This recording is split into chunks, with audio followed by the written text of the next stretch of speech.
What should be your camera setting to photograph a hunt series like this?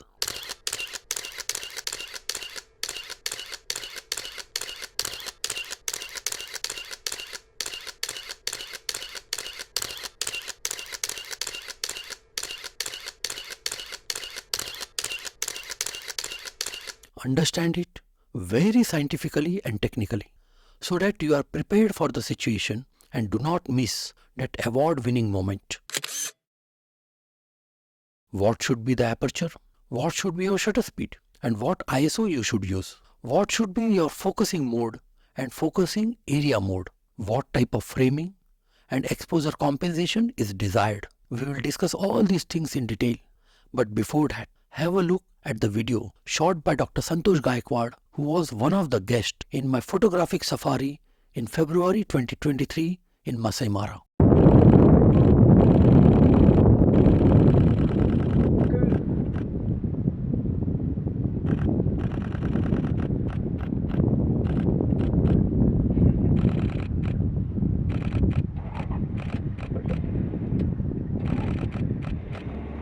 While Dr. Santosh Gaikwad was filming the video, I was taking photograph of this event. There are three basic things which you must understand to get maximum out of this series. Number one, there are two or more than two animals involved.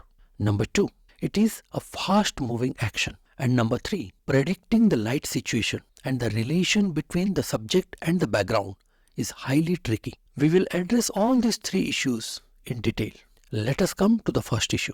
There are two or more than two animals involved, and you want that all the animals should be in the zone of sharpness. That means you have to increase the depth of field, and to increase the depth of field, you have to reduce the aperture size. Or in other words, you can say you increase the f number. Keep the aperture value to f8. But if you think that the light is good and it will not compromise your shutter speed and the ISO much, then keep aperture to f11 or f16. Shooting little wide with a smaller focal length will also serve a purpose of increasing the zone of sharpness. If you are interested in understanding the depth of field concept in more detail, I have a video. I will link it in the description. Second issue is the action is fast, very fast. And to freeze this action, you will require a higher shutter speed, maybe 1/1000th of a second or more than that.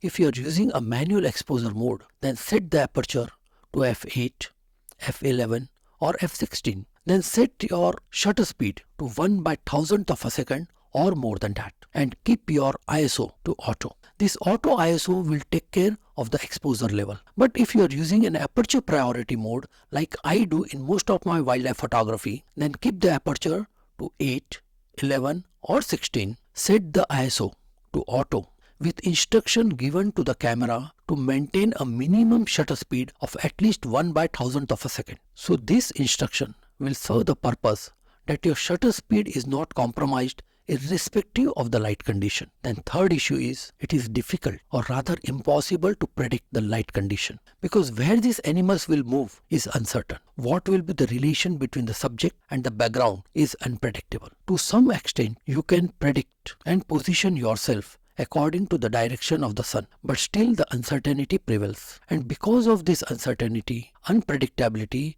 you have to think retrospectively. Think with post-processing in mind.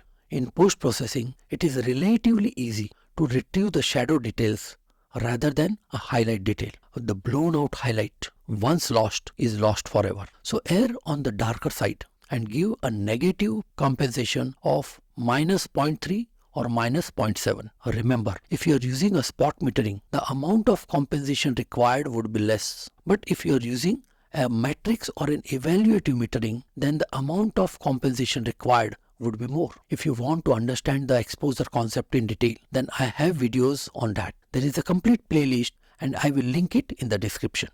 Coming to the focusing method, since you are dealing with a moving subject, obviously you have to use autofocus continuous, or AFC as Nikon calls it, or AI servo as Canon calls it. In focus area mode, you have to use a dynamic 9 point or a dynamic 25 points as Nikon calls it, or multi-point in Canon. It is highly recommended that you use a back button focusing. To discuss the back button focusing in detail is not within the purview of this video. But in future video, I will talk in detail about the back button focusing, and also I will talk in detail about the front button focusing, the way I use in my wildlife photography. Focus on the prey and not the predator, because it will be prey which will be in front and predator would be following it. And remember, depth of field is 2/3 behind the focus point and only 1/3 in front of the focus point. If you know this concept, you will be understanding that if the prey is in focus, the rear animal has a chance to remain in a zone of sharpness if your aperture size is less. But if you focus on the rear animal, then it may happen that the front animal may or may not be in the focus. So remember this concept of depth of field and focus on the prey, not the predator. Then coming to the composition or the so-called framing. Honestly speaking, it is very difficult, rather impossible, to compose perfectly with all the guidelines without a need of cropping in the post-processing. You pre-decide the cursor position and frame it in your mind. Shoot little wide so that you accidentally do not omit or cut any body part of the predator or the prey. So that's all. If you are still watching this video, please give it a like, share and subscribe to this channel. But in any case, keep exploring.